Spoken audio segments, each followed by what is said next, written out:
ஒரு 4 மாதத்துக்கு முன்னாடி ஒரு சர்வே வெளியிட்டாங்க. 40வது இடத்துல, தேசிய அளவுல மதுரை 40வது இடத்துல இருக்குன்னு ஒரு சர்வே வெளியிட்டாங்க. அதுக்கப்புறம் இந்த சர்வே வந்து எந்த நிறுவனத்துல, நான் சொன்ன மாதிரி எந்த அடிப்படையில அப்படிங்கிறது பார்த்தா வந்து இப்போ வரைக்கும் தெரியல, யாராலையும் சொல்ல முடியல. இன்னென்ன ஒரு ஆறு விஷயங்களை கையில் எடுத்து நாங்க செக் பண்ணோம். டாய்லெட்ஸ, இல்ல குடியிருப்பு பகுதியில, இல்ல பொது இடங்கள்ல, மார்க்கெட்ஸ்ல, அப்படி நிறைய அப்படிதான் அந்த சர்வே எடுப்பாங்க. அப்படி எடுத்ததுல எந்தெந்த இடத்துல என்னென்ன விஷயங்கள் இருக்குன்னு சொன்னா மட்டும்தான் அது உண்மையான ஒரு சர்வேயாக இருக்க முடியும். இதுவுமே வந்து போன வருஷத்துக்குமே இந்த வருஷத்துக்குமே நிறைய வித்தியாசம் இருக்கு. பப்ளிக் டாய்லெட் கிளீனர்ஸ் வந்து போன வருஷம் 80ன்னு போட்டிருக்காங்க, இந்த அருக்கு ஸ்வச் பாரத் கொடுத்தது. இந்த வருஷம் 4 மாசத்துக்கு முன்னாடி கொடுத்தது 3% கொடுத்திருக்காங்க. அதே மாதிரி வந்து குடியிருப்பு பகுதியில குப்பை போறது வந்து 100% போட்டிருக்காங்க. டோர் பை டோர் வாங்குறதுல பின்தங்கி இருக்குன்னு போறாங்க. அப்ப டோர் பை டோர் வாங்குறதுல பின்தங்கி இருந்தா குடியிருப்பு பகுதியில குப்பை வந்து எப்படி சுத்தமா இருக்க முடியும்? இந்த மாதிரி சர்வே எல்லாமே முன்னுக்கு பின் முரணானதாக இருக்குங்கிறத முதல்ல நாங்க பதிவு பண்ணிக்கிறோம்.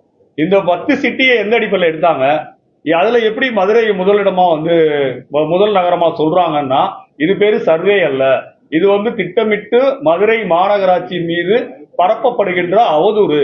இந்த அவதூறுகளுக்கு வந்து உரிய முறையில மாநகராட்சி அதிகாரிகள் மூலமாக சம்பந்தப்பட்ட அரசியல் செய்யணும்னு நினைக்கக்கூடிய ஒரு நபர்கள் மீது காவல்துறை புகார் கொடுக்கணுங்கிறது என்னுடைய ஆலோசனை.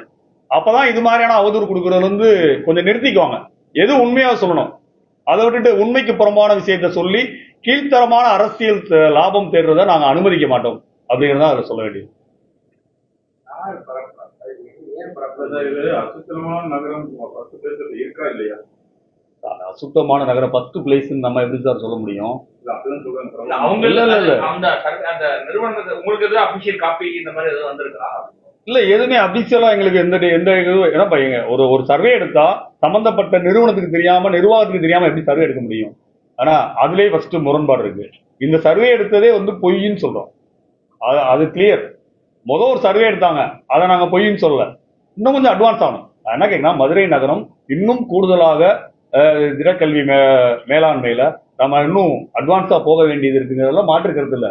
ஆனா மதுரை நகரம் வந்து மொத்தத்திலேயே மோசமான நகரமா முதலிடத்துல இருக்குன்னு சொல்றது வந்து அரசியல் தான் இருக்கே தவிர அதுல உண்மை இல்லை அப்படிங்கறத நேரத்தில் சொல்லிக்கிறோம். அவதூறு, அது பேர் டேட்டாவோ சர்வே இல்ல, அவதூறு, அவ்வளவுதான். பாட்டிங்கிறது ஒரு நிறுவனம் கொடுத்தது, அதுலயும் கொஞ்சம் எங்களுக்கு மாற்று கருத்து இருக்கு. பாட்டிங்கிறதுலயே மாற்று கருத்து இருக்கு. அதுதான் சொல்றேன், முதல் வருஷத்துக்கு இந்த வருஷத்துக்கு எப்படி இவ்வளவு வேரியேஷன் வரும், அதுலயே மாற்று கருத்து இருக்குன்னு சொல்றப்ப இப்ப சொல்றது 10 சிட்டியை மட்டும் கணக்கெடுத்தோம், அதுல மதுரை எப்படின்னா மொத்த இந்தியாவில் இருக்க சிட்டில இவங்க எப்படி 10 சிட்டி எடுத்தாங்க, அந்த 10ல எந்தெந்த அடிப்படையில மதுரைய நம்பர் 1 சொல்றாங்கிற விஷயத்தை தெளிவுபடுத்தணும்ல. ஒரு மீடியா, ஒரு சம்பந்தப்பட்ட அது பிரிண்டட் மீடியாவா இருக்கட்டும், விசுவல் மீடியாவா இருக்கட்டும், ஒரு செய்தியோ அவதூறோ அதை வந்து வேகமா பரப்புறாங்களே தவிர அதுல இருக்கிற உண்மைத்தன்மையை கண்டுபிடிச்சிட்டு சொல்லணுங்கிற இடத்துல இல்லைங்கிறதா எங்களுக்கு வருத்தமா இருக்கு. மாநகராட்சி நிர்வாகத்தின் சார்பா நான் தெரியப்படுத்திக்கிறேன், எங்கிட்ட உண்மைத்தன்மை கேட்கணும்ல. அவ்வளவு மோசமா மதுரை இருக்காங்கிற மனசாட்சி தொட்டு வெளியூருக்கு போயிட்டு வரணும் கூட தெரியும். அரசியல் உள்நோக்கம் சார். ஒரு பொய்ய 10 தடவை சொன்னா உண்மையாருன்னு சொல்லுவாங்கல்ல, பாசிஸ்டுகளுடைய நோக்கமே பொய்ய திரும்ப திரும்ப சொல்லி உண்மையாக்குறது தான். இந்த மதுரை நகரத்தின் மீது என்னென்ன கிடைக்குமோ அவதூறுகளை பரப்புறது, அதற்கு ஊடகங்கள் மூலமா தொடர்ச்சியா சொல்லிக்கிட்டே இருக்கிறது, அதன் மூலமா கீழ்த்தரமான அரசியல் சுய லாபம் அடைகிறதுக்கான ஏற்பாடு, அவ்வளவுதான். அவங்க மீது உரிய நடவடிக்கை எடுக்கணும் தான் நான் இப்ப முன்னாடி சொன்னேன்.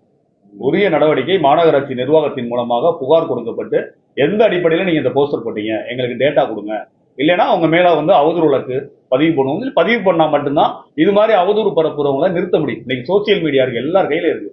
சம்பந்தம் இல்லாம யாரை வேணாலும் என்ன வேணாலும் பேச முடியும், என்ன வேணாலும் வைய முடியும், எதை வேணாலும் சொல்ல முடியுங்கிறது வந்து மக்கள்கிட்ட சரியான விஷயம் போய் சேராது. தப்பான விஷயம் தான் சீக்கிரம் போய் சேரும். அப்ப இவங்க மீது சட்டப்படியான நடவடிக்கை எடுக்கிற மட்டும்தான் இதற்கான தீர்வு.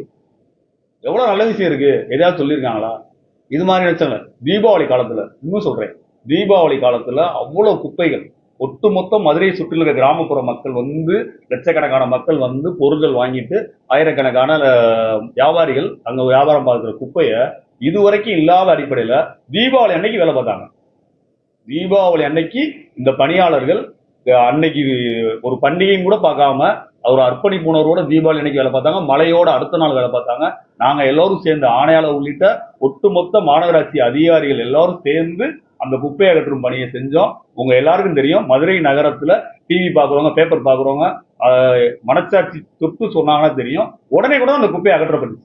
தீபாவளி காலத்துல எந்த வருஷமும் அடுத்த நாள் தான் அது ஒரு கிட்டத்தட்ட 4-5 நாளைக்கு அந்த அவ்வளவு குப்பைகள் தேங்கி இருக்கும். அதை அடுத்த நாளே கிளீன் பண்ணோம்னா எல்லோருடைய உழைப்பும் தான் அதுல இருக்கு, எல்லோருடைய அர்ப்பணிப்பு இருக்கு.